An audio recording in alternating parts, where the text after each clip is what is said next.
नमस्कार, रण क्षेत्र में आपका स्वागत है। मैं हूं अशोक श्रीवास्तव। बिहार में दूसरे दौर का मतदान खत्म हो चुका है। पहले दौर की तरह ही इस दौर में भी मतदाताओं ने बढ़ चढ़कर पोलिंग में हिस्सा लिया। दूसरे दौर में कई दिग्गज राजनेताओं की किस्मत दांव पर लगी है। इनमें पूर्व मुख्यमंत्री जितन राम मांझी, विधानसभा अध्यक्ष उदय नारायण चौधरी और भाजपा के वरिष्ठ नेता प्रेम सिंह शामिल हैं। पर रण क्षेत्र में आज हम आपको दिखाएंगे रक्सौल और फारबिसगंज का हाल।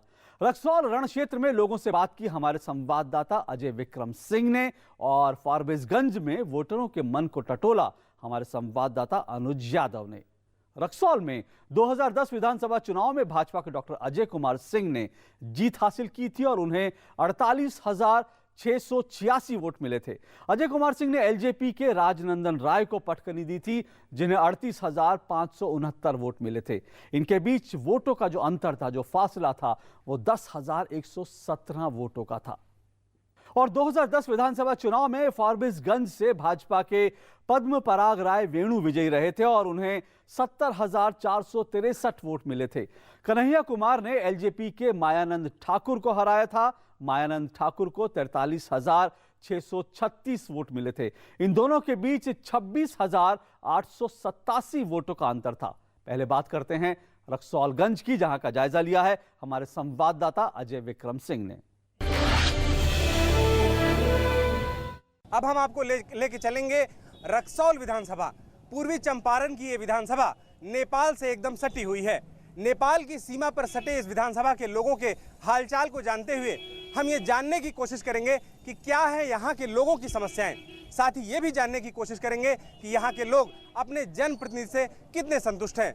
साथ ही यहाँ के लोगों की समस्याओं को भी जानने की कोशिश करेंगे। सबसे पहले हम आपसे बात करेंगे, आप बताइए कि आपके इस इलाके की सबसे बड़ी समस्या क्या है? सबसे बड़ी समस्या है बिजली और रोड, सर सफाई का। सर सफाई तो बिल्कुल नहीं होता है। यहाँ के विधायक साहब लगभग 4 बीट से जीते हुए हैं और गंदगी बहुत ज़्यादा है यहाँ। तो मानसिकता जो भी हो, लेकिन यहाँ बिजली का समस्या इतना ज़्यादा है कि किसी का कम है तो ज़्यादा और ज़्यादा का तो कम। बिजली का समस्या यहाँ ख़त्म होने का नाम ही नहीं लेता है। आप बताइए, आपके लिहाज से सबसे बड़ी समस्या यहाँ की?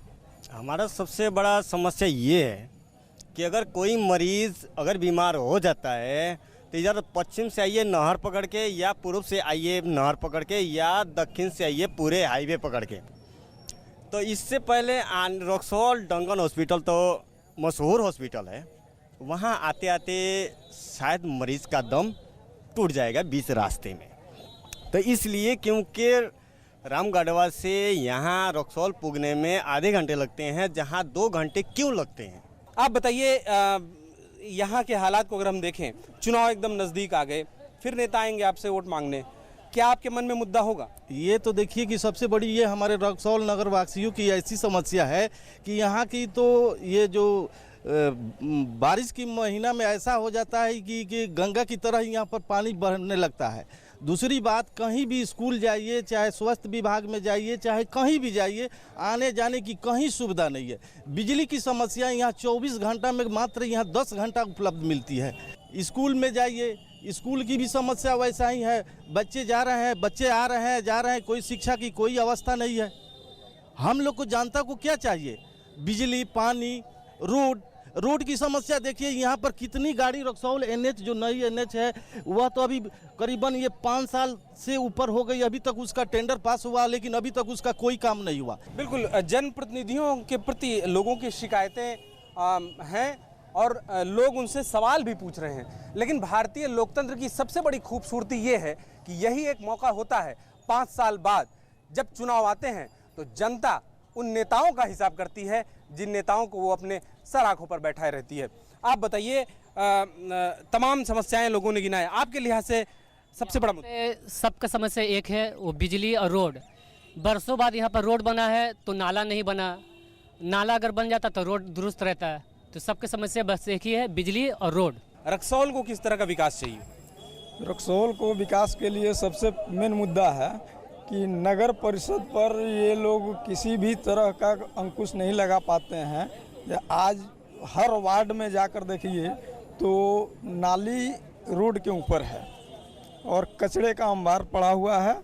बीमार लोग हो जाते हैं फॉगिंग मशीन यहाँ कई ठो पड़ा हुआ है, लेकिन खाना पूर्ति मात्र के लिए कभी 6-5 माह में एक बार निकलता है और 2-4 वार्ड पार्षदों के घर पर उसका यूज होता है, बाकी कहीं नहीं।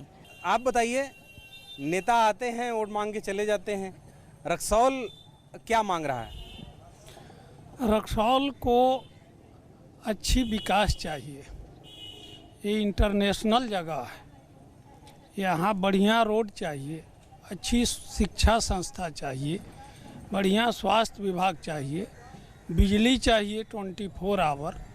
लेकिन चारों में से कोई अच्छी चीज़ नहीं है। 14 करोड़ का ये टेंडर 4 किलोमीटर का है, रक्सौल कस्टम से लेकर के मनोकामना तक, लेकिन इसमें 50% बना, उसमें भी रिपेयरिंग हुआ है। जहां आप बात कर रहे हैं उससे 25 मीटर उतर देखिए, अभी अप्रैल में बना है और अगस्त में उसका रिपेयरिंग हुआ है, उस पर पेवन लगा हुआ है। आपके सामने हजारीमल हाई स्कूल है जो बिहार का नाम करता है, और उसके आगे में देखिए कचरों का अंबार। यहाँ सफाई की क्या सुंदर व्यवस्था है। यही व्यवस्था है, न यहाँ शिक्षा की साधन है, न यहाँ पब्लिकों को कोई देखने वाला है। आम पब्लिक कैसे जी रहा है इसकी चिंता किसी को नहीं है। आप बताइए, रोजगार के क्या हालात हैं यहाँ के? अगर हम देखें तो कोई यहाँ पर कोई बड़ी इंडस्ट्री भी नहीं दिखती, खेती किसानी के अलावा और कोई यहाँ काम नहीं दिखती। कुछ नहीं है सर, यहाँ पर न कोई विकास है, न रोड है, न कोई कंपनी है। नीतीश कुमार बोलते हैं कि हम विकास पुरुष हैं, लेकिन हमारे रक्सौल में या उत्तरी बिहार में किसी भी प्रकार का कोई विकास नहीं है। आप रोड वैसे ही देखते हैं, यहाँ से लेकर मोतिहारी तक कोई व्यवस्था नहीं है, न बेतिया का रूट सही है, और स्टेशन पर जाकर देखिएगा तो उतना ही कूड़ा करकट है। न नगर पालिका की तरफ से कोई व्यवस्था है, न साफ सफाई है, न पानी है, न बिजली है, न स्कूल में कोई साधन है। किसी भी प्रकार का कोई भी मतलब कि यहाँ विकास नहीं है। हम देखें अगर तो यहाँ पे नौजवानों की काफ़ी संख्या है, 20% से ज़्यादा यहाँ की आबादी बच्चों की है। हॉस्पिटल के ये हालात हैं। कहाँ जा रहा है रक्सौल? जी मैं बताऊंगा कि ये देखिए सब किसी ने बताया, रोड नहीं है, नाली नहीं है, लाइन नहीं है, हकीकत है, सही बात है, ओवर ब्रिज नहीं है। लेकिन यहाँ सर कुछ शिक्षा के बहुत ज़्यादा कमी है। शिक्षा ऐसा है कि 40,000 50,000 लोगों का तनख्वाह है, महीने में कई 2 स्कूल खुल रहा है, कोई बच्चा तो इधर जा रहा है, कोई इधर जा रहा है, पढ़ाने का कोई शक्ति नहीं है। जैसा कि देखा गया है, यहाँ पर स्कूल हैं, शिक्षक नहीं हैं, अस्पताल हैं, डॉक्टर नहीं हैं, दवा नहीं है। यहाँ पर अगर स्कूलों में जाएं तो प्रयोगशाला है, लेकिन लैब अटेंडेंट नहीं है। तमाम तरह की समस्याएं हैं। सरकार कैसी होनी चाहिए आपके लिहाज से, आप क्या सोचते हैं? हमने तो हम जब से रक्सौल में हैं, जब से ये देखें कि वो ढाला 32 और 33 के पास दोनों पास हुआ, वो अभी तक क्लियर नहीं हुआ। एक बार रघुनाथ झा आए, वहाँ पे कुछ मशीन उशीन आया, वहाँ चेक हुआ, उसके बाद हुआ कि वहाँ ओवर ब्रिज बनेगा। आज कारण क्या है कि ओवर ब्रिज अभी तक नहीं बना। कितना बार मैंने सुना है कि नगर पालिका में बहुत ऐसा फंड आता है और फंड आते ही फिर वो आपस चला जाता है। रक्सौल का तो कभी विकास ही नहीं हुआ। रक्सौल का विकास नहीं हुआ। आप बताइए। तो सबसे पहले बिजनेस नाम का तो कोई चीज़ ही नहीं है, क्योंकि यहाँ से छौड़ा दानो, घोड़ासहन, आपका आदापुर, रक्सौल, जैसे आपका हो गया इधर रामगढ़वा, सुगौली, ये आपको हो गया इधर भिलाई, सिकटा के लोग यहाँ व्यापार करने आते ही नहीं हैं। क्योंकि यहाँ पे अगर नेपाल खुला है तो आपका जो भी 10 रुपया व्यापार हो सकता है। अगर नेपाल बंद है तो समझिए यहाँ की दुकानदारी बंद है। यहाँ पे बहुत तरह का समस्या है। हम बिजनेस के बारे में बात कर सकते हैं। आप बताइए, आपके लिहाज से क्या हुआ और क्या होना और चाहिए? यहाँ पे विकास की बहुत कमी है। हर क्षेत्र में, शिक्षा हो, अस्पताल हो, सड़क हो, बिजली हो, यहाँ हर तरह से परेशानी है। अभी तक सबसे बड़ी समस्या यहाँ का जाम की समस्या, मतलब कभी नहीं चलती। यहाँ का जाम की समस्या ख़त्म ही नहीं होता है कभी। यहाँ पे हमेशा जाम लगा रहता है। बिजली की वैसे ही समस्या है, हमेशा बिजली, जब देखो बिजली गायब। आप बताइए, आपके लिहाज से क्या किया जाए कि रक्सौल चमक जाए? सबसे पहली बात, मैं न्यूज़ चैनल के माध्यम से माननीय मुख्यमंत्री जी को ये सूचित करना चाहता हूँ कि आप जिस नाम पे विकास पुरुष बने हुए हैं, थोड़ा सा भी अगर मीडिया के माध्यम से अपने मतलब राज्य को एक नज़र भी देख लेते तो आज ये स्थिति नहीं होती। आज घर घर दस्तक चलाकर पहुंच रहे हैं। काश अब थोड़ा दिन पहले कार्यक्रम किए होते तो सच्चाई विकास का आपका सामने आ जाता। विकास की सच्चाई सामने आ जाती। आप बताइए, विकास की किरण पहुंची है यहाँ तक? विकास तो यहाँ कभी हुआ ही भी नहीं आज तक। जैसे कि हम लोग चलते हैं, रोड पे चलते हैं, ऐसा रहता है, कभी गड्ढा रहता है, कभी कुछ रहता है, आदमी ये होता है तो कभी आदमी गिर जाता है। ईटा पत्थर से सब चीज़ आदमी को परेशानी रहती है। ऐसा तो मौसम यहाँ परिस्थिति खराब है लोगों का। आप बताइए, चुनाव पास आ गया, मुद्दा क्या होगा? मुद्दा तो यही है, जिस तरह ये सीमावर्ती शहर है, एक अंतर्राष्ट्रीय सीमा होने के कारण यहाँ पे जो विकास होना चाहिए, 24 घंटे बिजली की सुविधा, सड़क की सुविधा, यहाँ पे वैसी कोई भी मूलभूत सुविधा यहाँ पे उपलब्ध नहीं है। हमारे विधायक साहब भी जो पिछले 20 साल से यहाँ पे लगातार विधायक बन रहा है, लेकिन आज तक जो इनका मूलभूत समस्या है उनका कोई निदान नहीं हो पाया अभी तक। आप विशेष करके अंदर वाले मोहल्ले में चले जाए, वहाँ पर न सड़क की व्यवस्था है, न नाले की व्यवस्था है, न बिजली की यहाँ पे सुविधा है। और लाइन आती है भी है तो मुश्किल से 2 से 4 घंटा यहाँ पे बिजली की सप्लाई होती है। आप बताइए दादा, खेती किसानी के क्या हाल हैं, उसके बारे में कोई कुछ कह ही नहीं रहा। खेती किसानी का काम तो सबसे डैमेज है। नहर में अभी इस साल भी पानी जून के लास्ट में आया है, जुलाई में। उससे किसान अपना सब खर्च करके नदी से किसी तरह पानी पटा करके किया। जुलाई में लास्ट में पानी आया, उससे किसान का होगा क्या? रह गया बात कि सरकारी विद्यालय जितने हैं उसमें MDM जो चल रहा है और आंगनबाड़ी की जो मामला है, सब प्रभारी लोग मिले हुए हैं और पैसा बांटते हैं ये लोग और खाना पूर्ति करते हैं। सबसे बड़ी डैमेज यही है। भ्रष्टाचार एक मुद्दा है यहाँ पे, भ्रष्टाचार बहुत बड़ा मुद्दा है। शिक्षा विभाग में नीचे से ऊपर तक घोटाला है। एक भी योग्य शिक्षक की बहाली नहीं हुई है। जो STET TET से जो लोग आए हैं, वे लोग कुछ योग्य आए हैं, उसमें भी हाई स्कूल में STET में क्या हुआ कि आरंगा लगा दिया है कि जो ट्रेंड है उन्हीं का होगा। अनट्रेंड की बहाली हुई दूसरे कैटेगरी में और दूसरे कैटेगरी में रोक दी गई। जो लोग बहाल हुए हैं पहले पंचायत में शिक्षा मित्र, उन्हें पढ़ाने तक भी नहीं आता है ढंग से और वे शिक्षक बोलते हैं। जब वे भी खुद शिक्षित नहीं है तो उनके द्वारा पढ़ाए गए स्टूडेंट क्या शिक्षित होंगे? और खेती किसानी के बारे में कुछ बताइए कि उसके बारे में कोई कुछ नहीं कर। कमी तो बहुत कुछ का है यहाँ। मान लीजिए जी 100% आदमी जो है से 75% बस किसान है, 75% किसान है। वो पंपी सेट से बोरिंग से अपना वो क्या किया जे बस पटवन करके कोई बटैया कमा रहा है, कोई हुंडा कमा रहा है, जान धुन के अपना कमाया है लोग। दूसरी बात क्या रह गया, ये रक्सौल बाजार में किसी का बेटी बहन चलता है, जाम लग जाता है, जेंट्स हैं, हम किसी तरह रास्ता अपना निकाल लें कि लेडी जो है सो रो रही है, रास्ता उसको नहीं मिल रहा है यहाँ से कस्टम तक। लेकिन प्रशासन कहीं 5 रुपया के, कहीं 100 रुपया में बिक जाता है, लेकिन जाम नहीं छुड़ाता है। कानून व्यवस्था के क्या हालात हैं, आप बताइए। कानून व्यवस्था की यहाँ पे सब खत्म है। कोई भी काम कराने जाइए सबसे पहले पैसा मांगेंगे लोग। कोई भी कागजात काम कराने कर्मचारी नहीं है, बता देंगे लोग। काम होने का समय है, बोलेंगे अभी कर्मचारी नहीं है, अफसर नहीं है, बाद में आइए। 10 दिन दौड़ाएंगे, फिर उसके बाद एक काम होगा। उसके बाद काम करने के लिए फिर 200, 400 या 500 जैसा काम है उस हिसाब से वसूली होती है। ठीक है, अभी पासपोर्ट हम लोगों ने बनवाया बगैर मांगे, जिसमें 1 रुपये की लागत नहीं है, हम लोगों से 1000 रुपये वसूली हुआ। ठीक है, तो ऐसी व्यवस्था है यहाँ कानून की। आप बताइए, कानून व्यवस्था के लिहाज से क्या स्थिति है और प्रशासन से काफ़ी नाराजगी थी? यहाँ कानून व्यवस्था की सबसे बहुत बुरी बात है। कानून व्यवस्था नाम की कोई चीज़ नहीं है यहाँ जो है पैसा सबसे बड़ी बात है ना। यहाँ किसी कानून के पास जाइए कोई कंप्लेन लेकर, तो क्या है, तो नहीं होगा, पैसा दीजिए, इतना पैसा दीजिए, उसके बाद काम आपका होगा। भ्रष्टाचार कोई मुद्दा है क्या यहाँ? ऑफकोर्स यहाँ पे भ्रष्टाचार का मुद्दा है। आज बिहार में आप देखते हैं, पहले यहाँ पे 10 साल तक नीतीश कुमार का शासन रहा हुआ, उनका पहला जो टर्म था काफ़ी अच्छा रहा, काफ़ी सराहनीय रहा। लेकिन आज के टाइम उनका जो सेकेंड टर्म था वो मतलब राज्य के लिए कुछ नहीं किया, वो खुद के लिए और अपने पार्टी के लिए जो भी कुछ किए हैं। आज किसी भी डिपार्टमेंट में आप जाते हैं तो हर जगह आपका करप्शन दिखता है। विदाउट करप्शन कुछ नहीं है। हॉस्पिटल में जाते हैं, बैंक में जाते हैं, ब्लॉक में जाते हैं, तो इतनी सारी ऐसी भी समस्या है यहाँ पे कि स्टेट गवर्नमेंट की बहुत सारी पॉलिसी है, बट लोगों को पता नहीं होता कि कौन सी पॉलिसी कब आ रही है, कब जा रही है। भ्रष्टाचार यहाँ की सबसे बड़ी समस्या है, न केवल रक्सौल की, पूरे बिहार में भ्रष्टाचार की समस्या को देखा जा सकता है। बिना पैसा दिए कोई भी काम नहीं होता है। इसके साथ ही विकास के जो पैमाने हैं वो बाहरी तौर पर तो दिखते हैं, लेकिन समाज के अंतिम तबके को विकास का लाभ नहीं मिल पा रहा है। कैमरामैन लक्ष्मीकांत के साथ अजय विक्रम सिंह, डीडी न्यूज, रक्सौल। और रण क्षेत्र में फिलहाल वक्त है एक छोटे से ब्रेक का।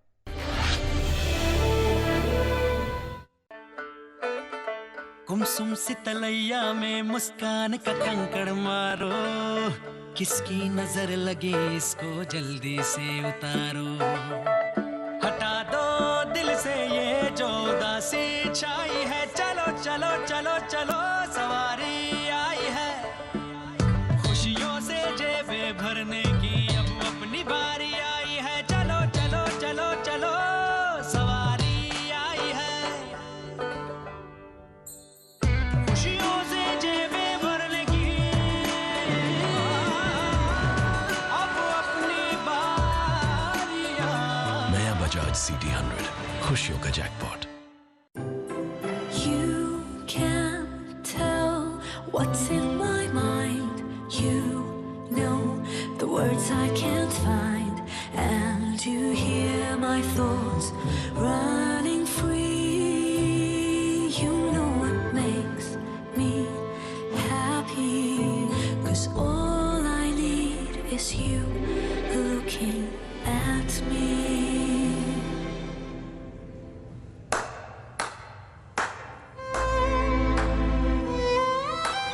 Many things make the complete man. Knowing what's real is one of them. Raymond, the complete man. गुमसुम सी तलैया में मुस्कान का कंकड़ मारो, किसकी नजर लगे इसको जल्दी से उतारो, खुशियों से जेबें भरने की अब अपनी बारी आई है, चलो चलो चलो चलो सवारी आई है, खुशियों से जेबें भरने की अब अपनी बारी। नया बजाज CT 100, खुशियों का जैकपॉट। तो आपने देखा रक्सौल का सूरत हाल, और अब आपको लिए चलते हैं फारबिसगंज और दिखाते हैं फारबिसगंज की तस्वीर, जहां पर लोगों से बात की हमारे संवाददाता अनुज यादव ने। आज हम पहुंचे हैं एक और विधानसभा, जी हां, फारबिसगंज में। फारबिसगंज में किस तरीके से लोग अपने मुद्दों को उठा रहे हैं इस चुनाव में, क्या है उनकी समस्याएं, और युवा लोग हों चाहे बेरोजगार लोग हों, किस तरीके से इस चुनाव में वो अपना जब मतदान करने जाएंगे तो कौन से मुद्दे उनके दिमाग में होंगे, बात करते हैं। आप बताइए किस तरीके से आप देखते हैं इस चुनाव के अंदर, विधानसभा चुनाव के अंदर, आपके फारबिसगंज इलाके की सबसे बड़ी समस्या, सबसे बड़ा मुद्दा। देखिए, ऐसी बात है कि ऐसी बात नहीं है कि कुछ समस्याओं का समाधान नहीं हुआ, लेकिन अभी भी कई समस्याएं जो मुँह बाए खड़ी है। अभी बगल में विनाशकारी नदी है, परमान नदी, उनमें कई पुलों की ज़रूरत है, उस दिशा में कोई काम नहीं हुआ।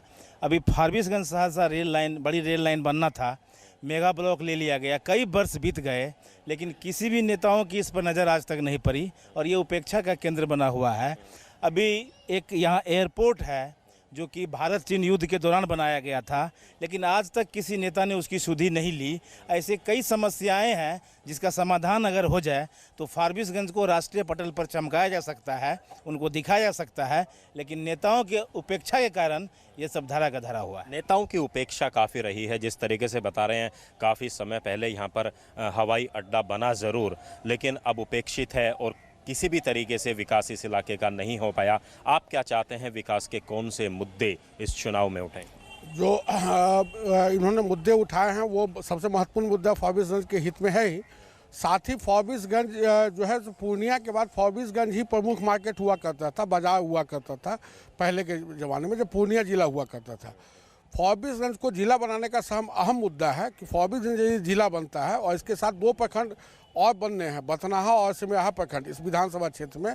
तो ये प्रखंड बनने से भी, क्योंकि भारत नेपाल सीमावर्ती क्षेत्र ये है, तो विकास के साथ साथ क्योंकि जिला बनेगा, मेरी जो सोच है कि जिला यदि बनता है तो 2 प्रखंड और बनेंगे और फारबिसगंज का विकास हो सकता है। लेकिन सरकार के पटल पर ये विचाराधीन रखा हुआ है ये जिला का मुद्दा, लेकिन सरकार में हो और या जो भी हमारे पक्ष विपक्ष दोनों पार्टियां जो हैं वो 5 साल का कैबिनेट में निर्णय नहीं ले पाई। फारबिसगंज जिला बनना चाहिए लेकिन नेता फैसला नहीं कर पाए। आप बुजुर्ग हैं, आपने काफ़ी चुनाव आपने देखे होंगे, मतदान आपने किया होगा, लेकिन आपको लगता है कि जितने बार भी चुनाव होता है उसी समय में दावे और वायदे जनता से किए जाते हैं या पूरे भी होते हैं?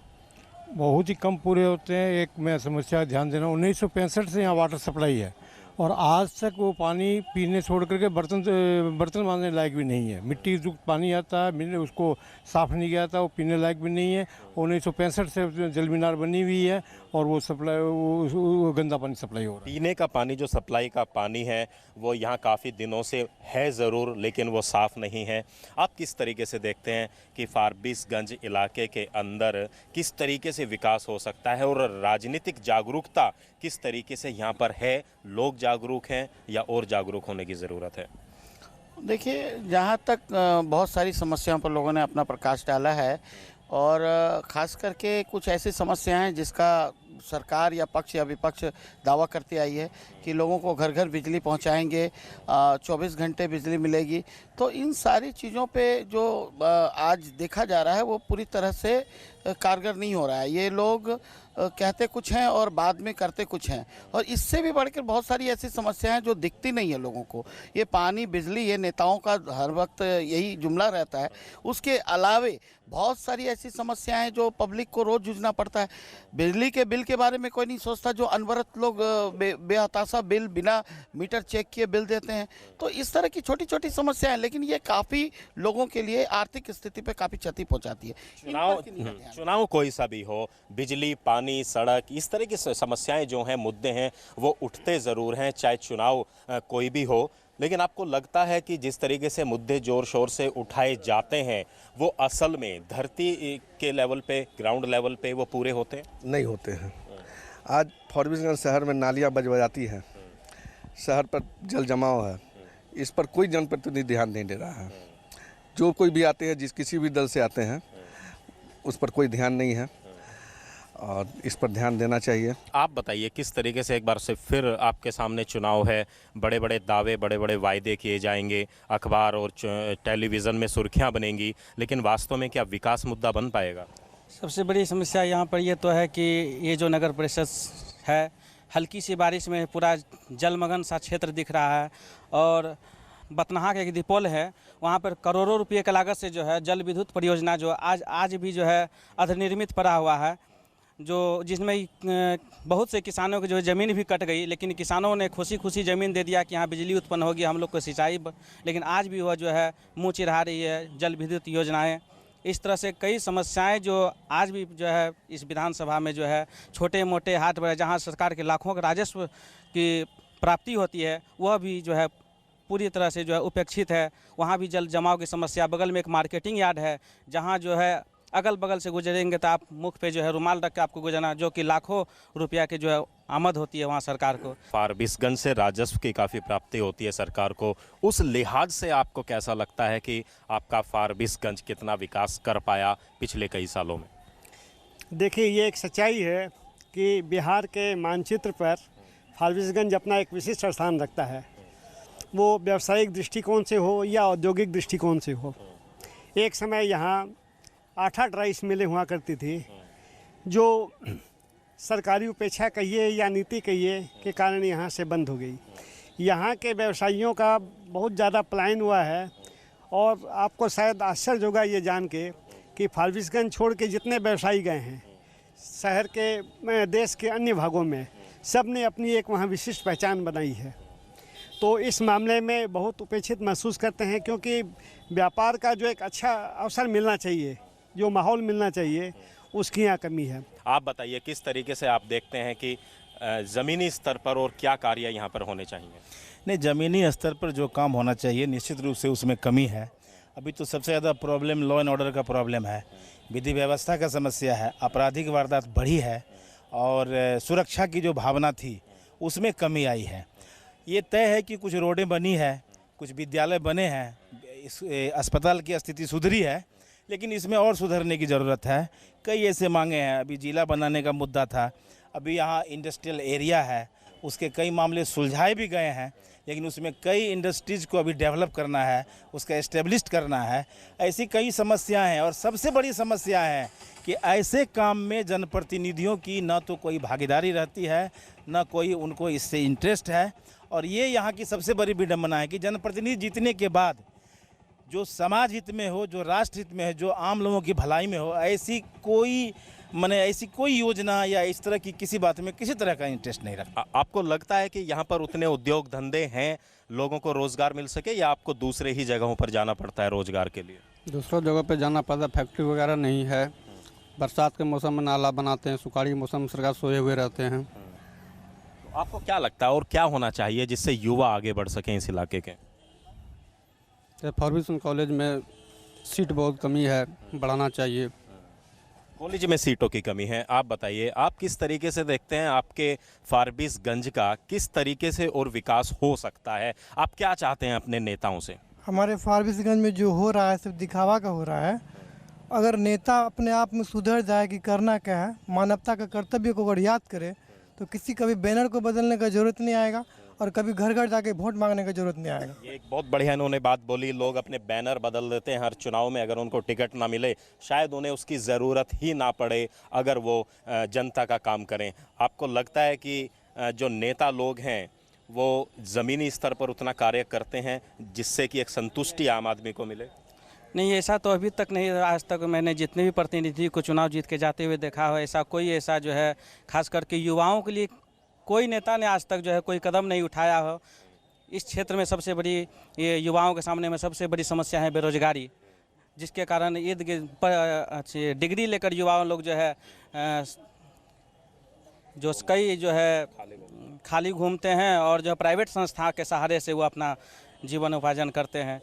अच्छा, आप बताइए, हर चुनाव में कहीं ना कहीं जातिवाद, धर्म, लास्ट में आकर जब चुनाव होने वाला होता है यही प्रमुख मुद्दे बन जाते हैं और जो आम आदमी की बुनियादी समस्याएं हैं, बुनियादी मुद्दे हैं, वो पीछे छूट जाते हैं। आपको लगता है ऐसा? ये तो बहुत बड़ी मुद्दा है और यहाँ के जो नेता हैं वो अंग्रेज़ों की पॉलिसी पर अब चला रहे हैं यहाँ इस देश को।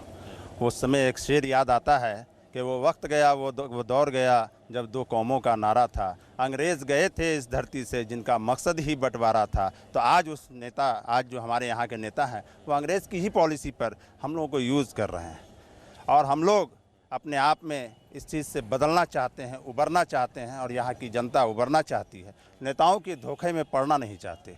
आज नेता झूठे वादे करते हैं, अपनी जो है कि हमारी समस्याओं को वो बखूबी बोल जाते हैं लेकिन वो खड़ा उतरते नहीं। बिल्कुल, कहीं ना कहीं एक विश्वास की भी लगातार कमी होती जा रही है जनता और नेताओं के बीच में। आपको लगता है कि एक जो विश्वास जनता और नेता के बीच में होना चाहिए उसमें कहीं ना कहीं एक गैप जो है वो बढ़ता जा रहा है, जिसकी वजह से ना तो विकास इलाके का हो पाता है और ना ही विश्वास जनता का नेता के ऊपर हो पाता है? नहीं, गैप तो बहुत ज़्यादा बढ़ गया है और जो विश्वास था लोगों को यहाँ पे, ये चीज़ कहीं से भी नहीं सामने आई। और नेता ऐसा होना चाहिए जो यहाँ डेवलप का काम कर सके और जनता के विश्वास को जीत सके। तो ऐसा नज़र कुछ भी नहीं आ रहा है यहाँ। देखिए, निश्चित तौर पर विकास तभी होगा जब जनता का विश्वास जीत पाएँ। आप युवा भी हैं और आपने मतदान भी किया होगा। फारबिसगंज की अगर मैं बात करूं विधानसभा की, कौन सा ऐसा मुद्दा आपके दिमाग में आता है कि वो होना चाहिए और कई वर्षों से आपके दिमाग में? देखिए, डेवलपमेंट का काम जो होना चाहिए वो तो नहीं हो पाया है और इसके लिए सही लोगों को चुनना बहुत ही ज़रूरी है और जिसके लिए हम लोग का वक्त आ चुका है कि सही लोगों को हम लोग चुने। बिल्कुल, आप युवा हैं, कॉलेज भी आप जाते होंगे। शिक्षा के अगर स्तर पर मैं बात करूं, फारबिसगंज किस स्तर पर यहाँ पर शिक्षा दे रहा है? सर, जहाँ तक शिक्षा की बात है, जब से मैंने देखा है और होश संभाला है तो आज से लगभग 10 साल पहले जब मैं पीछे जाता हूँ तो उस टाइम जो भी थी शिक्षा में कमी हो या बढ़ोतरी जो भी हुई, उस टाइम कुछ भी मतलब इतना ज़्यादा डेवलपमेंट नहीं था, इतनी ज़्यादा सर्विसें नहीं थी, लेकिन पढ़ाई अच्छी होती थी उस टाइम। और आज जब हम देखते हैं 10 साल के बाद, जो कि हमें ऊपर होना चाहिए था शिक्षा में, लेकिन आज हमारे स्कूल के बच्चे जो हैं अगर 7 क्लास में 8 क्लास में हैं तो वो आज अगर हमारे प्राइवेट स्कूल के नर्सरी के बच्चे हैं तो उसके बराबर भी नहीं है। शिक्षा का स्तर लगातार यहाँ पर गिरा है। आप बुजुर्ग हैं, आप किस तरीके से अपनी बात को, अपने मुद्दे को रखना चाहते हैं इस चुनाव में? यहाँ पर ये जूट की बहुत बड़ी मंडी है। किसी ज़माने में बिहार इंडिया की दूसरी नंबर की जूट मंडी थी। यहाँ रॉ जूट बहुत ज़्यादा होता है और यहाँ जूट मिल की बहुत ज़्यादा दरकार है। जूट मिल की यहाँ पर आवश्यकता है, शिलान्यास उसका ज़रूर किया गया था। राइस मिल जो थी वो बंद हो गई यहाँ पर काफ़ी अच्छी मात्रा में, यहाँ पर क्योंकि धान की खेती होती है। आप बताइए बाबा, किस तरीके से आप देखते हैं कि इस चुनाव में कौन सा मुद्दा उठना चाहिए और कौन सा जनता मुद्दा उठाना चाहती है ताकि आपके इलाके का विकास हो, आपकी समस्याएं दूर हों? देखिए, सर्वप्रथम जहाँ तक विकास की बात है, कोसी का यह क्षेत्र है और यहाँ जो भी लोग हैं किसान तबके के हैं, और जो मूल्य समस्या है जो भाई साहब बताए हमारे पूर्व, एक तो जूट की व्यवस्था हो, दूसरी एक ये बहुत पूर्व 2-4 साल पहले एक मक्का का एक फैक्ट्री का निर्माण करने के आदेश आया, तो अभी भी बंद पड़ी हुई है, काम चला रहा है नहीं है। और सबसे यहाँ जो बड़ी बात है, यहाँ आज तक जो भी नेता आए हैं, जो भी नेता आए आज तक इसके पूर्व, उसमें एक सरजुग बाबू को छोड़ के हमारे ख्याल से आज तक फारबिसगंज को नेता नाम का चीज़ नहीं मिला। चलिए, तो ये थी फारबिसगंज विधानसभा की जनता की राय और काफ़ी मुद्दे इन लोगों ने उठाए। हालांकि ये एक संपन्न इलाके में इसकी गिनती होती है फारबिसगंज की, लेकिन विकास का जो स्तर है वो लगातार नीचे गिरा है। यहाँ की जनता चाहती है कि विकास की जो रफ्तार है वो और ज़्यादा बढ़नी चाहिए। और रण क्षेत्र में फिलहाल वक्त है एक छोटे से ब्रेक का।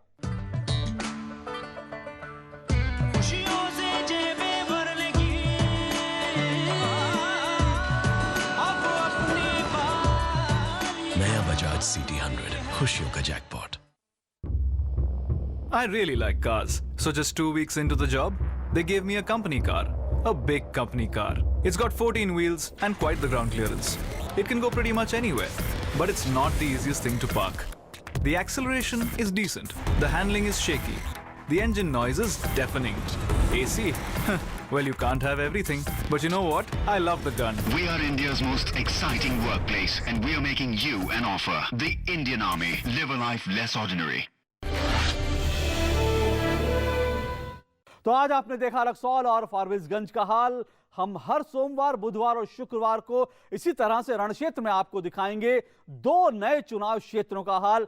फिलहाल आज रण क्षेत्र में इतना ही, इजाजत दीजिए, नमस्कार।